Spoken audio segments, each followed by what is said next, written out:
March 15, 1945. Outside a field hospital near Remagen, Germany.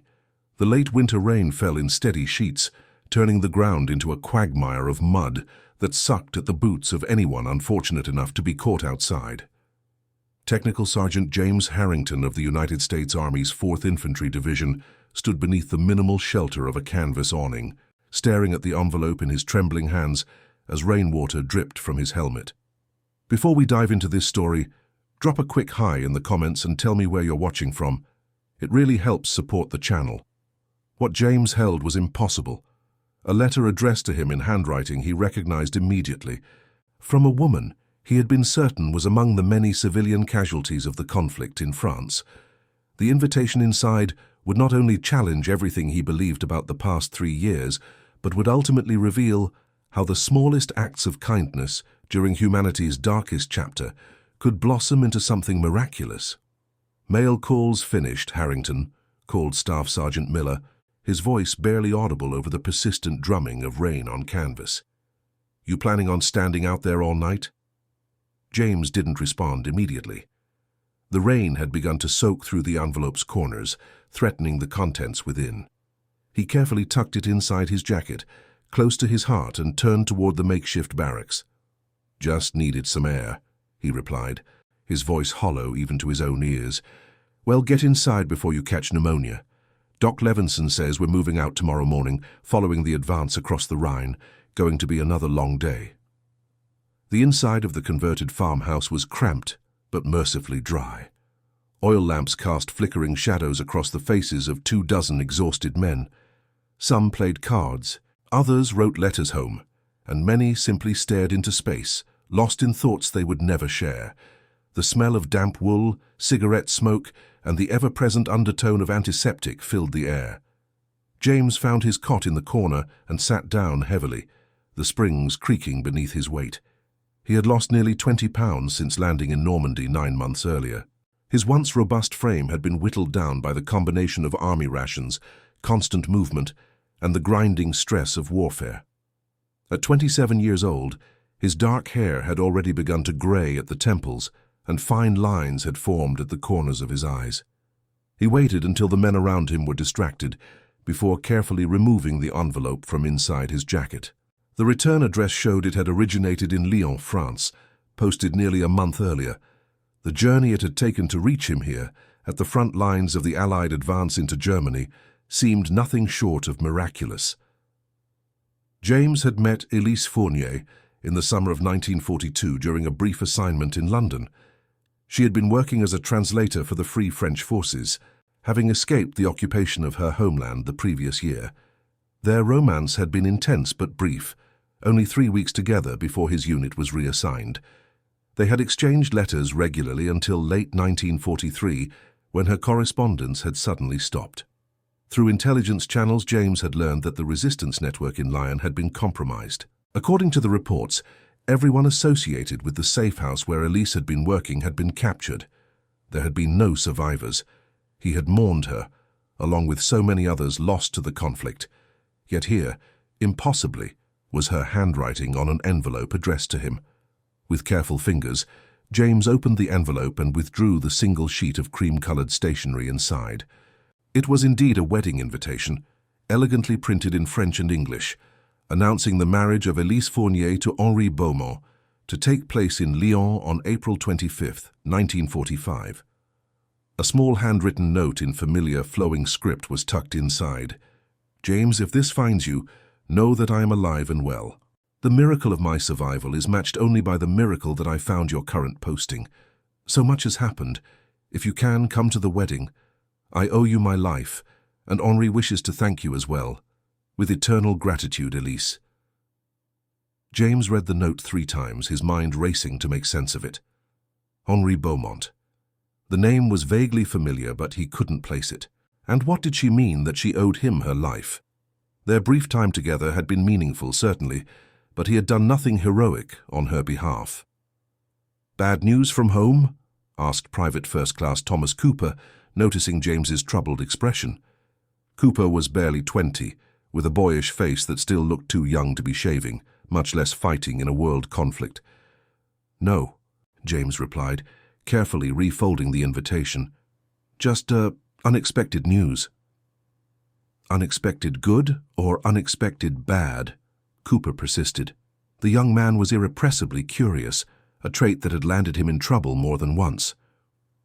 I honestly don't know, James admitted. Someone I thought was gone. Isn't. Cooper nodded sagely, as though he understood completely. My cousin was reported missing during the fighting in Italy last year. Family had a memorial service and everything. Then 3 months later he turns up in a hospital in Naples, mistaken identity on the casualty list. This is different, James said. She was a friend in France. Cooper raised his eyebrows. She? James shot him a warning look, and the younger man raised his hands in surrender. None of my business, got it? That night, sleep eluded James. The invitation rested in the breast pocket of his uniform, which he'd carefully hung on a nail beside his cot. His mind kept returning to his time with Elise in London. They had met at a coordination briefing between American forces and the Free French. She had been the translator, rendering his technical explanations of supply logistics into fluent French. Afterward, he had asked her to dinner, impressed by her intelligence and poise.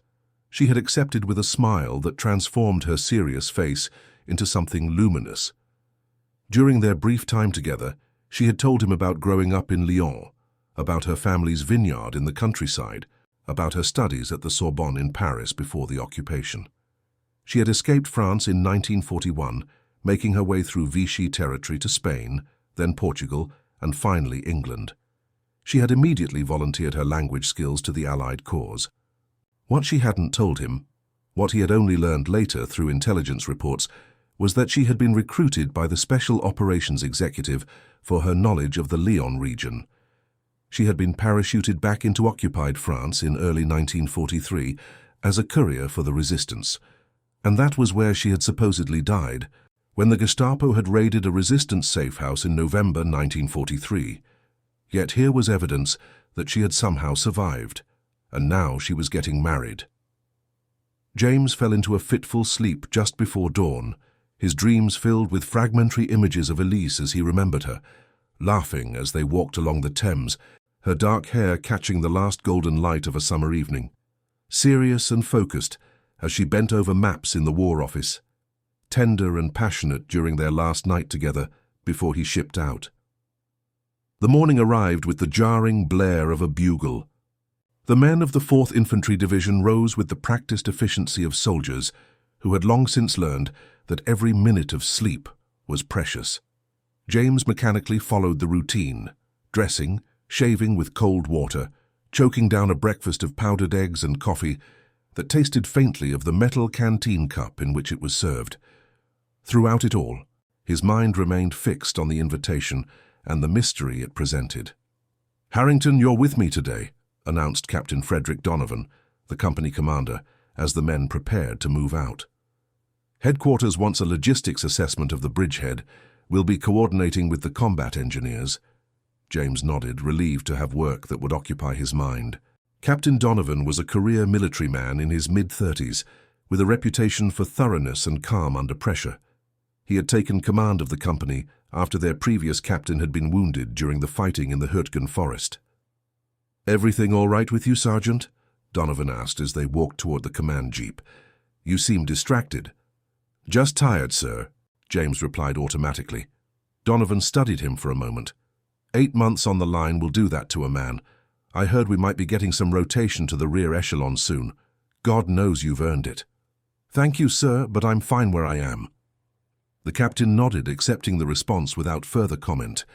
In truth, a rotation to the rear might give James the opportunity to request leave, perhaps even make it to Lyon for Elise's wedding. The thought had occurred to him during the night, though he wasn't entirely sure why he felt compelled to attend. Perhaps it was simply to confirm with his own eyes that she was truly alive. The day passed in a blur of activity. The capture of the Ludendorff Bridge at Remagen had given Allied forces their first foothold across the Rhine, and the entire United States First Army was rushing to exploit the advantage before the German forces could regroup. James spent hours coordinating fuel and ammunition deliveries, calculating consumption rates, and projecting needs for the coming days. It was the kind of work at which he excelled. Before the war, he had been studying engineering at the University of Pennsylvania, with a minor in business administration. The Army had recognized his talents and assigned him to logistics after basic training. Throughout the day, however, his thoughts kept returning to Elise and the impossible invitation. By evening, he had made his decision. He would request permission to attend the wedding, regardless of how unlikely it seemed that such permission would be granted.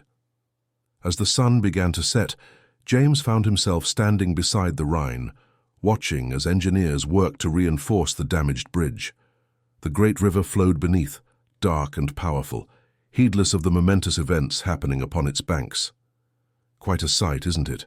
remarked a voice behind him. James turned to find Major William Barrett of Intelligence standing a few paces away. The Major was a slender, scholarly-looking man with wire-rimmed glasses and thinning brown hair. His uniform was impeccable despite the field conditions. "Yes, sir," James replied. "First time across the Rhine since Napoleon, they say." Barrett nodded. "History in the making." He moved to stand beside James, both men silently watching the activity on the bridge for a moment. "I understand you received an interesting piece of correspondence yesterday, Sergeant." James stiffened. "Sir?" "A wedding invitation," Barrett continued, his tone conversational, "from a Miss Elise Fournier in Lyon." "How did you know about that?" James asked, unable to keep the surprise from his voice.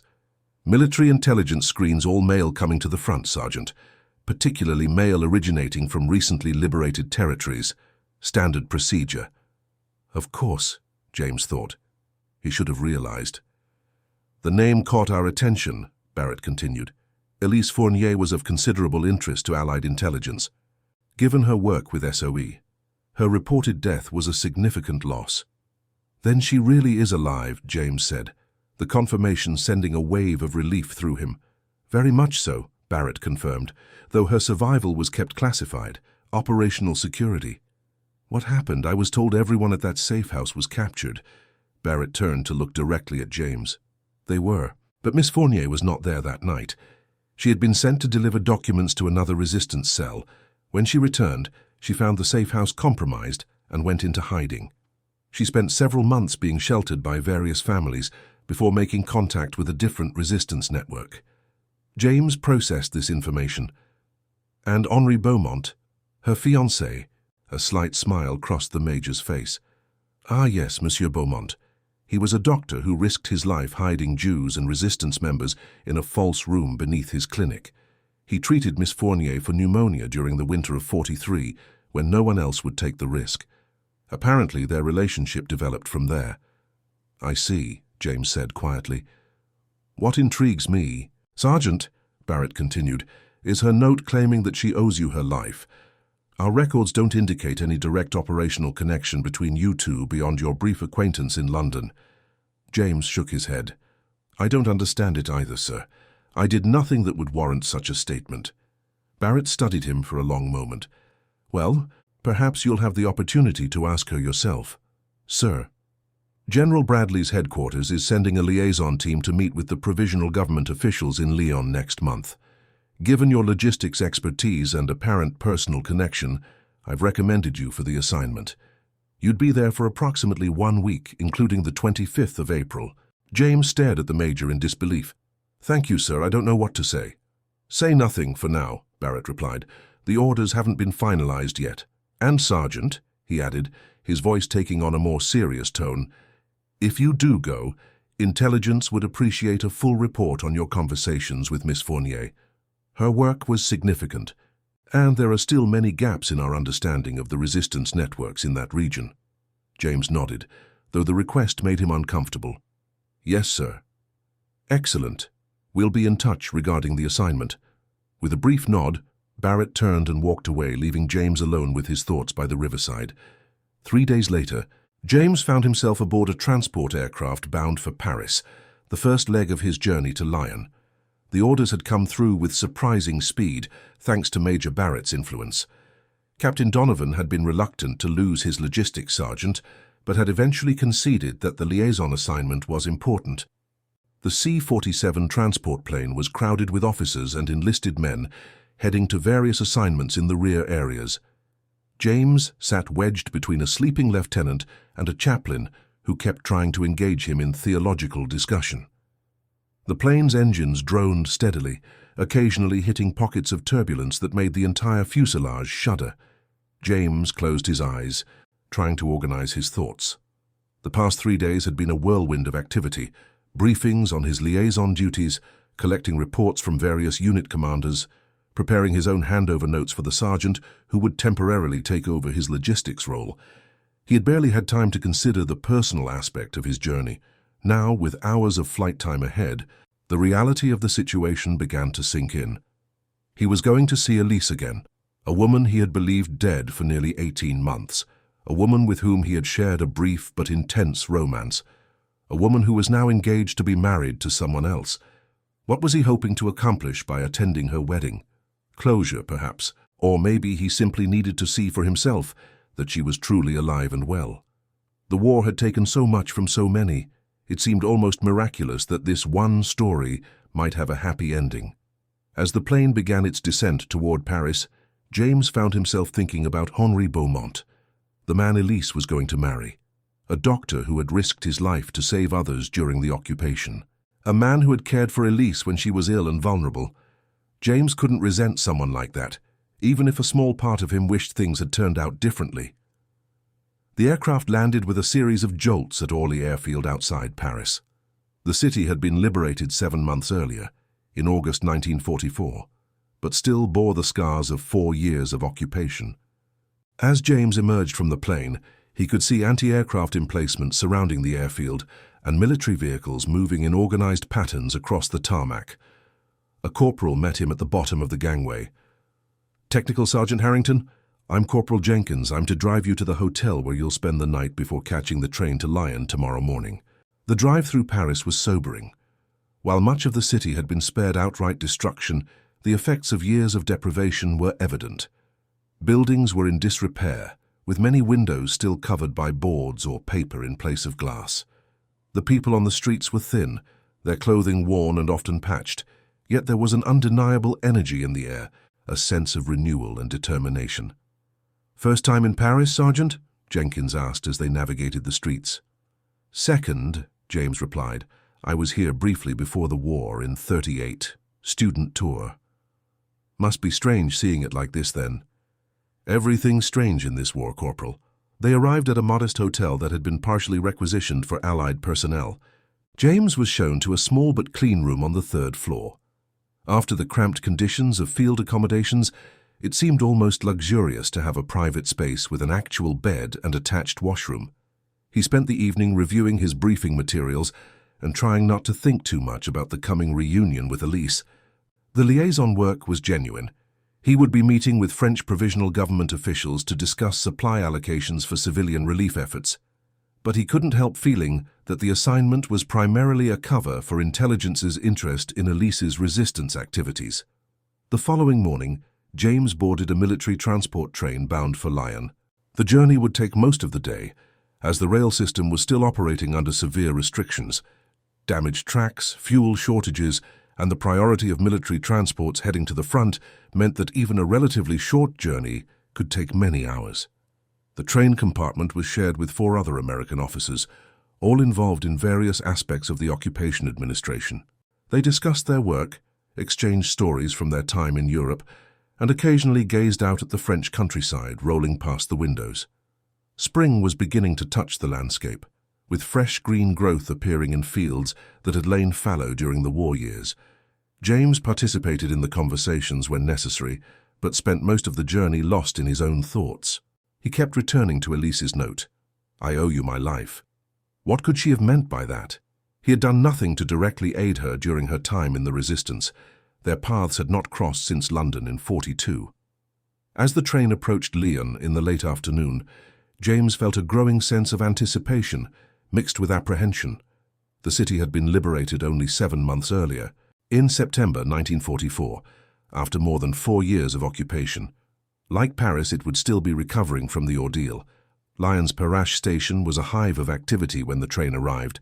Military police directed traffic, aid workers assisted displaced persons, and civilians navigated the chaos with the resigned efficiency of people who had adapted to difficult circumstances. James collected his duffel bag and made his way through the station, following directions to the area where transportation to his hotel should be waiting. As he emerged onto the plaza outside, he heard someone call his name. "Sergeant Harrington?" He turned to see a French civilian approaching, a man in his early 30s with dark hair and intelligent eyes behind wire-rimmed glasses. He walked with a slight limp and carried himself with the quiet confidence of someone accustomed to authority. "Yes, that's me," James confirmed, shifting his bag to extend his hand. The man smiled warmly as they shook hands. "I am Henri Beaumont.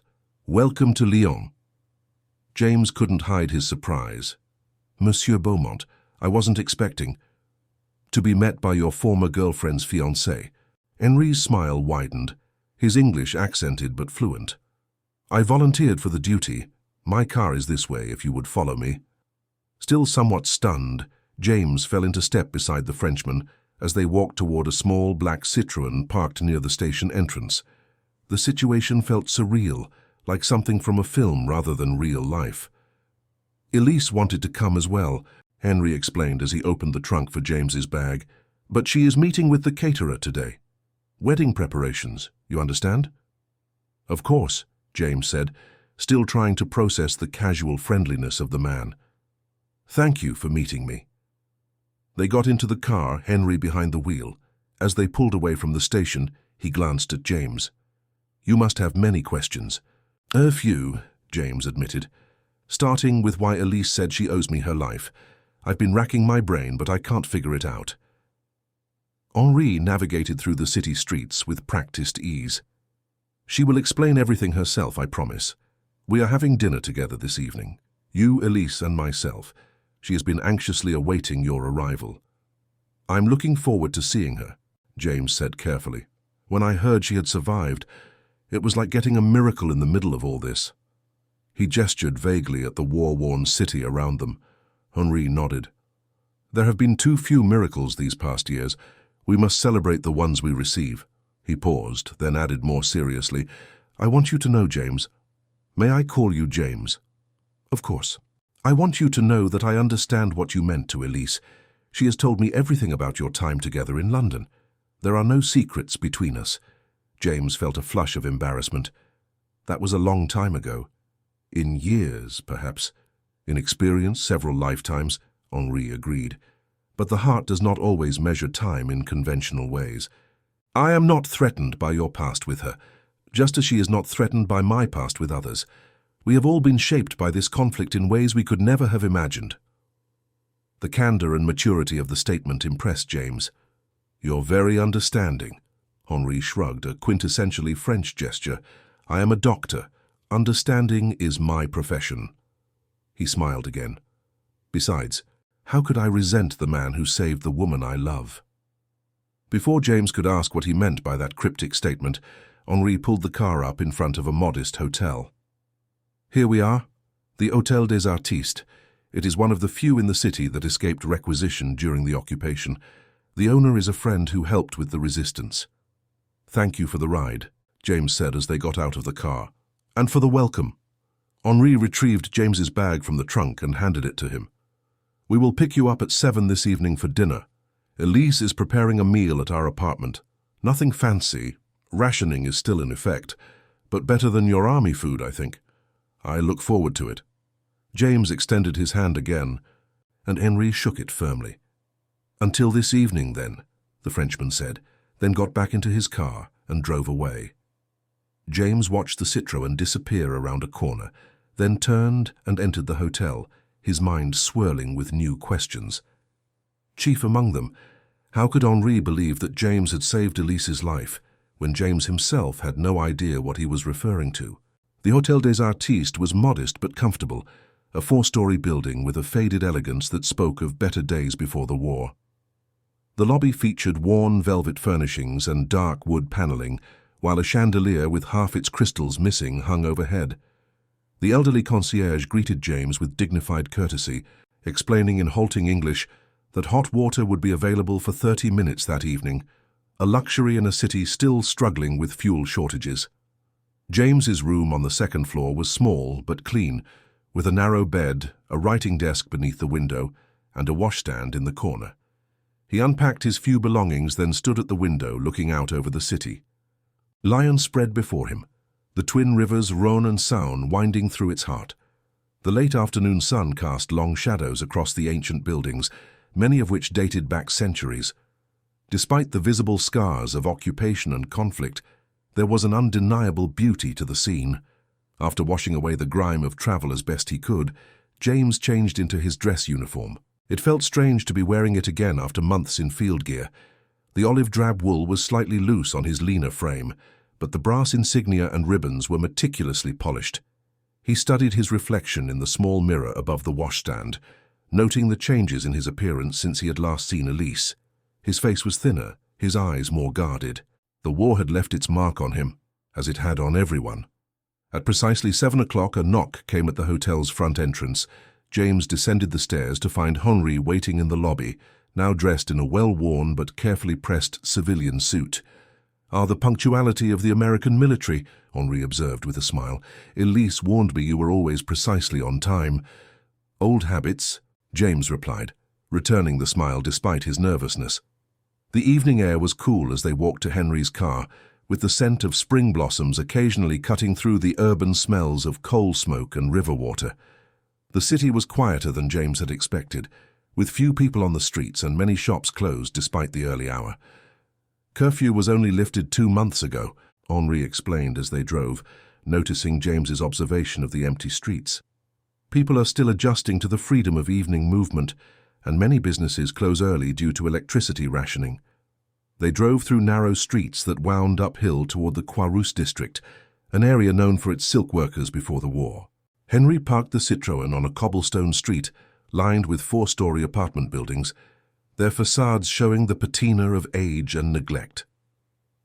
"We live on the 3rd floor," Henri said, as he led James into one of the buildings. "The elevator has not worked since 1941, I'm afraid." The stairwell was dimly lit by a single bulb on each landing. Their footsteps echoed against the stone steps as they climbed. On the 3rd floor, Henri led James to a door at the end of the corridor and knocked 3 times, then twice more, clearly a signal. The door opened immediately to reveal Elise Fournier. James felt his breath catch. She stood framed in the doorway, a vision both familiar and changed. Her dark hair was longer than he remembered, falling in waves past her shoulders. Her face was thinner, with more pronounced cheekbones, but her eyes were the same deep brown he recalled, now wide with emotion as they met his. "James," she said softly, his name in her accented English, sounding like a prayer.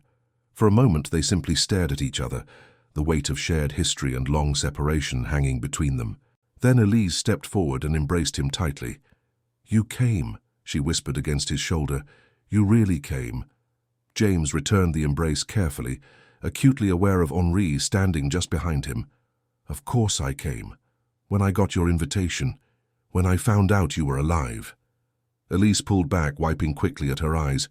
"Please, come in, both of you. Dinner is ready." The apartment was small but warmly furnished, with bookshelves lining one wall and windows overlooking the city on another. A table had been set in the center of the main room, with 3 place settings and a modest spread of food that nevertheless represented a significant effort in a city still under rationing. "I hope you are hungry," Elise said, gesturing toward the table.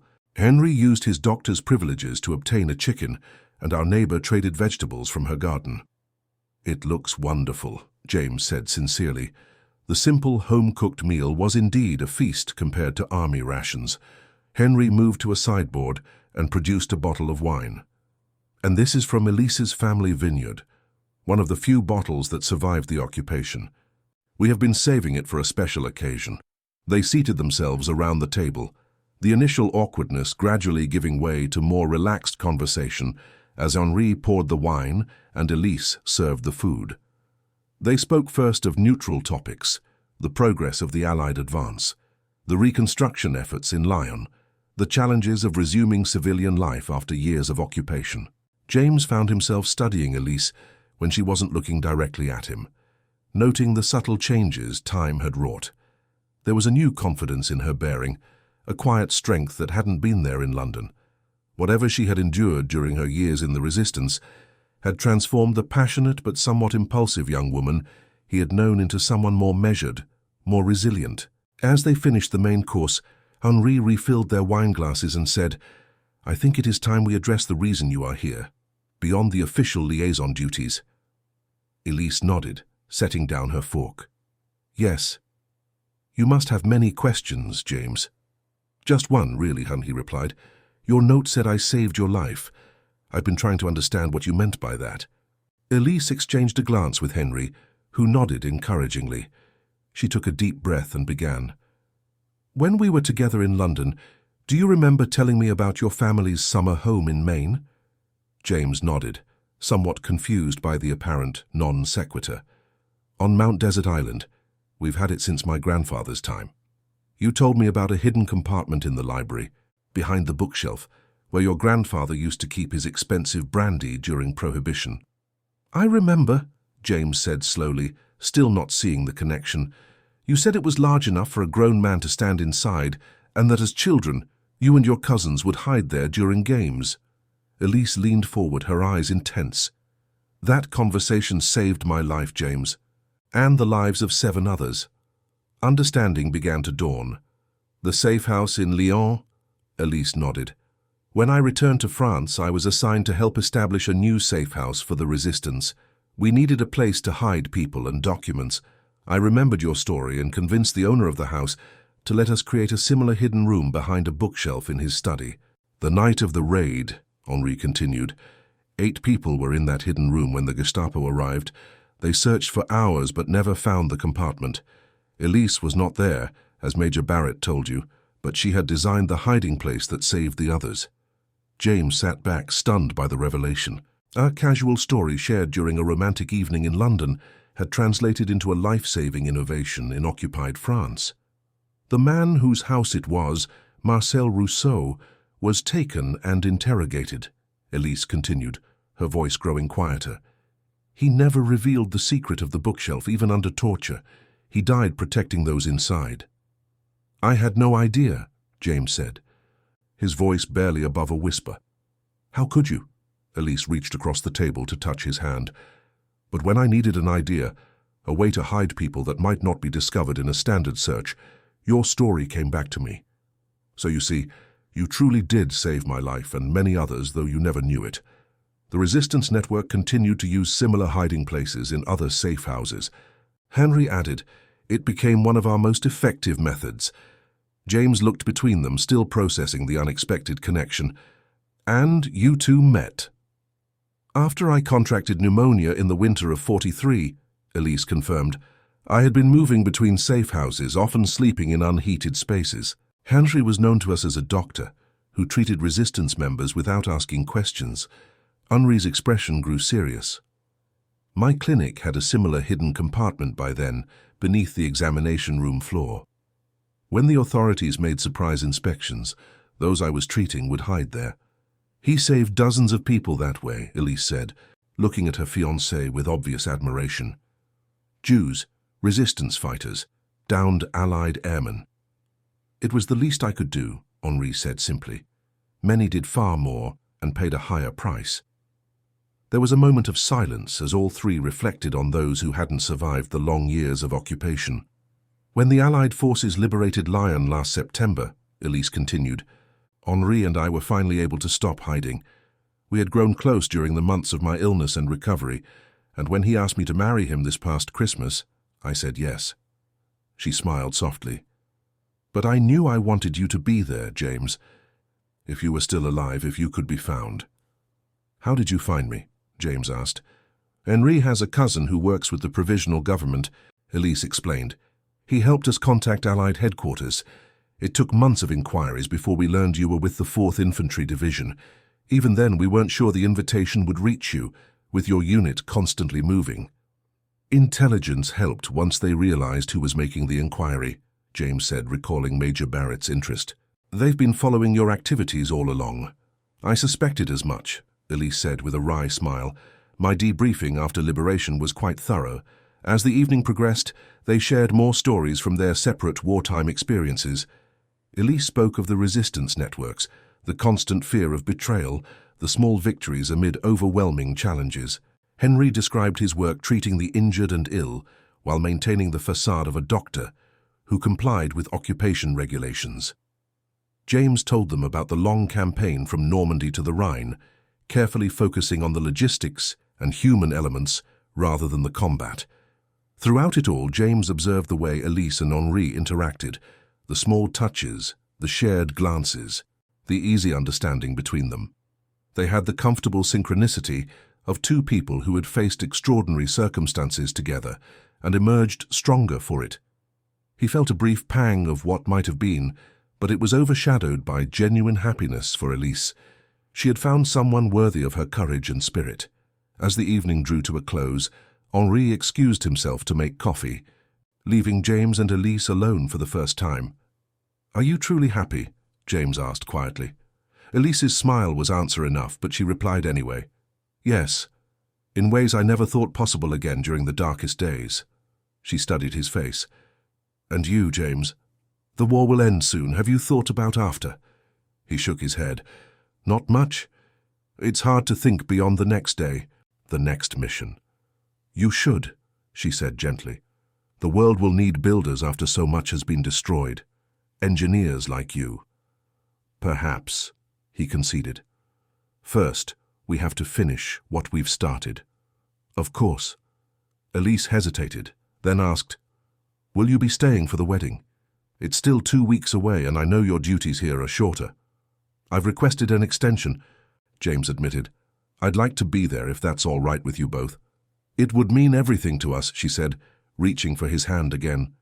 "Especially to me, a connection between my past and my future." Henri returned with a tray bearing 3 small cups of coffee, real coffee, not the ersatz version made from roasted grains that had become common during the occupation. "Another small miracle," he explained, noting James's surprised expression. "A gift from an American officer whose child I treated last month." As they sipped the precious brew, Henri said, "James, we would be honored if you would stand as a witness at our wedding. In France, we have 2 official witnesses who sign the marriage documents, one for each spouse. Would you be mine?" The request startled James. "You want me to be your witness, not Elise's?" "Elise's brother will be hers," Henri explained. "He is returning from a prisoner of war camp in Germany, another miracle we did not expect." He looked at James intently. "I ask you to be mine because without you I would never have met Elise. Your story created the hiding place that allowed our resistance cell to continue, which eventually brought her to my clinic. Our happiness began with you, in a way." James felt a lump form in his throat at the unexpected gesture. "I would be honored," he managed to say. Later that night, back in his hotel room, James stood at the window watching the moonlight on the Rhône. The evening had been nothing like what he had anticipated. Instead of an awkward reunion tinged with regret, he had found closure, and surprisingly a new friendship. He had come to Lyon seeking answers, and had found them, along with something he hadn't realized he was missing, a sense of purpose beyond the immediate demands of war. The following 2 weeks passed quickly. James attended his official liaison meetings during the days, helping coordinate relief supply distributions throughout the region. In the evenings, he often joined Elise and Henri for dinner or accompanied them as they made wedding preparations. Lyon was gradually coming back to life after the long nightmare of occupation. Shops were reopening, though goods remained scarce. The black market still thrived, but legitimate commerce was slowly returning. Children played in parks that had been cleared of military equipment. Street cafes set out chairs and tables in the spring sunshine. Through Henri and Elise, James met many former resistance members, each with remarkable stories of courage and perseverance. Some had been fighters, conducting sabotage operations against German installations.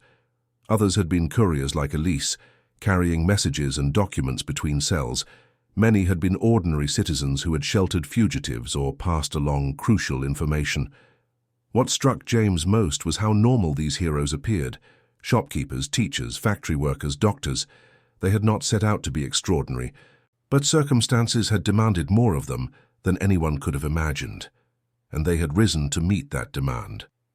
One evening, a week before the wedding, James found himself alone with Henri at a small café near the river. Elise was meeting with her brother, who had arrived from Germany that morning, thin and weak but overjoyed to be reunited with his sister. "You have been good for her." "These past days," Henri commented as they sipped watery beer. "Seeing you has helped heal an old wound." "What do you mean?" James asked. Henri considered his words carefully.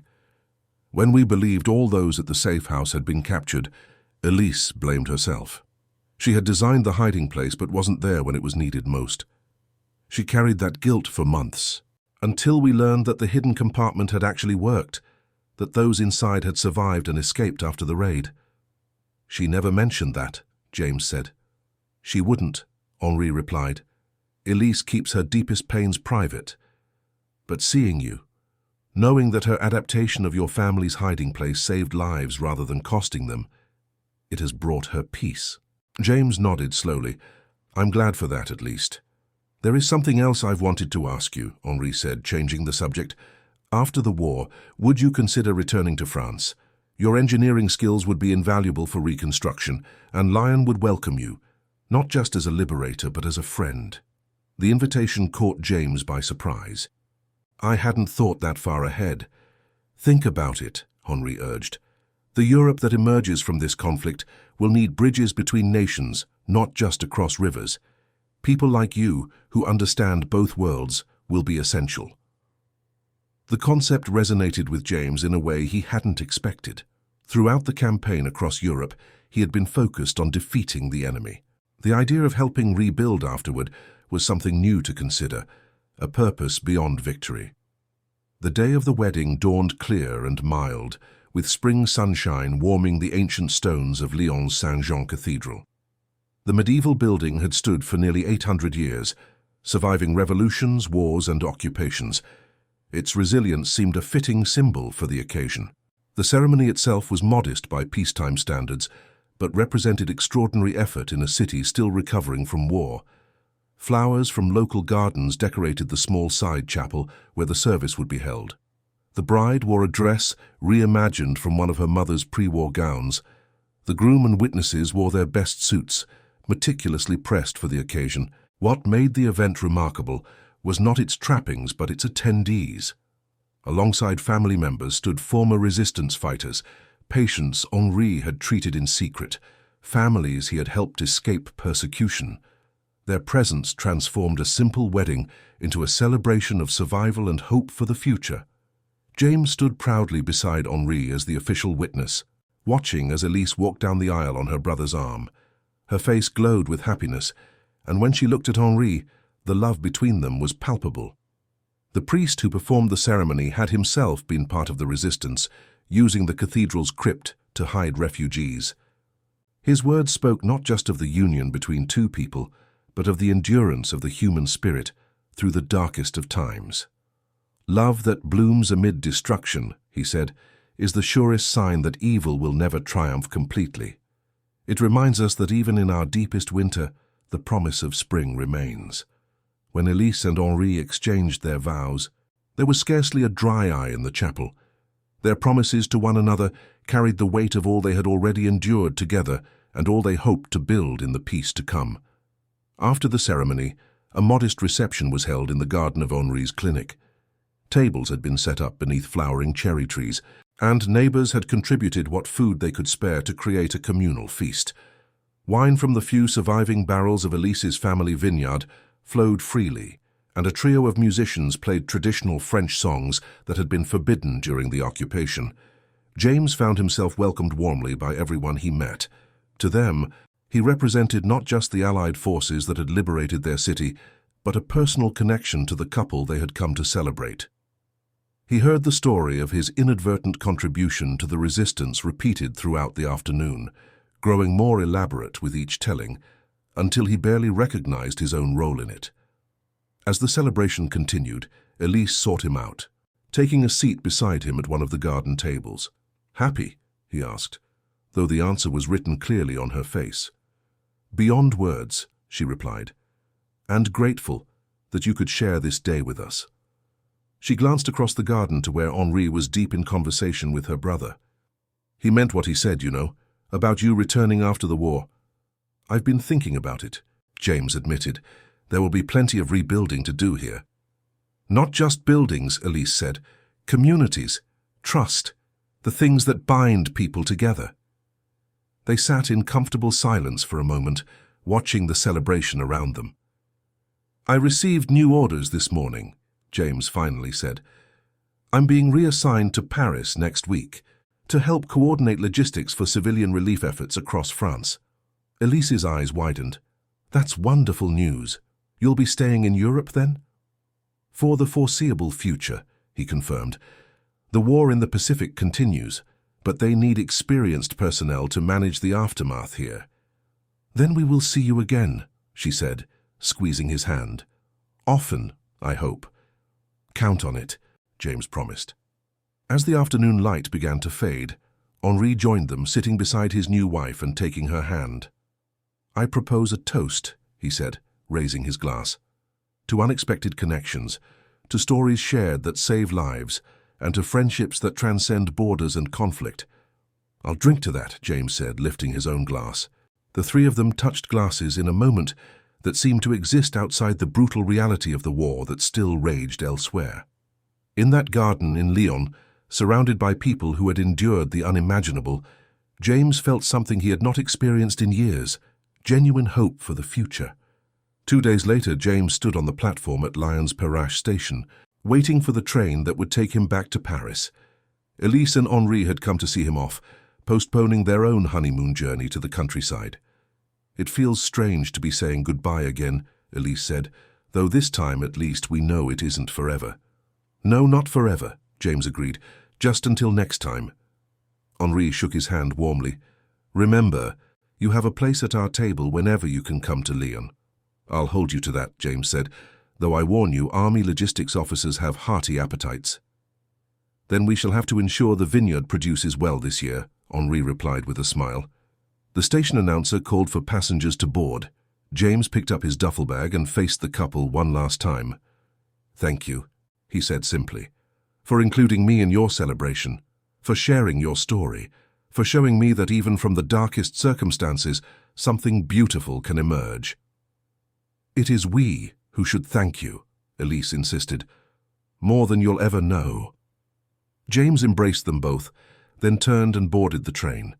As he found his seat by the window, he could see them standing together on the platform, Henry's arm around Elise's shoulders. They waved as the train began to move, and he waved back until they disappeared from view. Settling back in his seat, James reflected on the unexpected journey that had brought him to Lyon. He had come seeking answers to a mystery, and had found not just those answers, but a renewed sense of purpose. The war had taken much from everyone, but it had also revealed the extraordinary resilience and courage of ordinary people. In Henri and Elise, he had witnessed how love could flourish even amid the harshest conditions. As the train gathered speed, carrying him toward Paris and whatever awaited him there, James opened his notebook and began to write. He recorded everything he had learned during his time in Lyon, the stories of resistance, the innovative hiding places inspired by his childhood memory, the courage of people like Marcel Rousseau, who had sacrificed themselves to save others. This wasn't the intelligence report that Major Barrett had requested. That would come later, with only the operational details included. This was something more personal, a testament to the human connections that had transcended the conflict, a record of how a casual story shared during peacetime had rippled outward to save lives during war. When he finished writing, James looked out at the French countryside passing by the window. Spring was in full bloom now, with wildflowers carpeting the fields and fresh leaves adorning trees that had stood bare through the winter. Nature's cycle of renewal continued, regardless of human conflicts, a reminder that life persisted even after the darkest seasons. The train would reach Paris by evening, and tomorrow James would report to his new posting. There would be more work to do, more challenges to face as Europe began the long process of healing. But he would carry with him the lesson he had learned in Lyon, that small actions could have profound consequences, that connections between people mattered more than the forces that sought to divide them. and that hope could blossom in the most unlikely circumstances. In the breast pocket of his uniform, James carried Elise and Henri's wedding invitation, a reminder not just of the friends he had made, but of the unexpected ways in which lives could intertwine across time and distance. What had begun as a shocking message from someone he believed dead had transformed into a celebration of life's persistence and the enduring power of human kindness. The war would end sooner or later. The work of rebuilding would begin. And James Harrington, once just a soldier focused on survival, now understood that he had a role to play in that future, building bridges, both literal and figurative, between the world that had been and the one that was yet to come. And that concludes our story. If you made it this far, please share your thoughts in the comments. What part of this historical account surprised you most? Don't forget to subscribe for more untold stories from World War II, and check out the video on screen for another incredible tale from history. Until next time.